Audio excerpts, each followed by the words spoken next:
ఇండియాలో మనం రోగం వచ్చినప్పుడు తినే బ్రెడ్ ముక్కని వీళ్ళైతే పొద్దున మధ్యాహ్నం నైట్ ఏ టైంలో అయినా ఆకలి తెచ్చుకోవడానికి బ్రెడ్ ముక్కే. ఆ బ్రెడ్ ముక్కలో ఇలాంటి సాలెడ్స్ పెట్టుకుంటారు. నేనైతే బ్రెడ్ తినను కాబట్టి ఓన్లీ సాలెడ్ తింటున్నా. అమెరికన్ బ్రేక్ఫాస్ట్ ఆర్ డిన్నర్ అనుకోవచ్చు.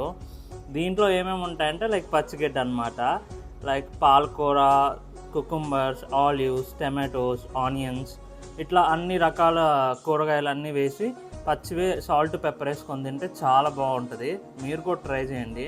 ఇండియాలో ఉన్నప్పుడు కరివేపాకు కూడా తినేవాడిని కాదు. ఇక్కడికి వచ్చాక ఫ్రిడ్జ్లో పెట్టిన సాలెడ్ని తింటున్నాను.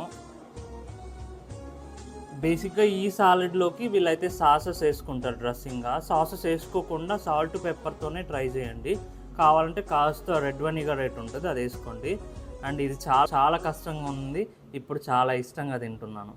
ఇప్పుడైతే తినేద్దాం. గుడ్.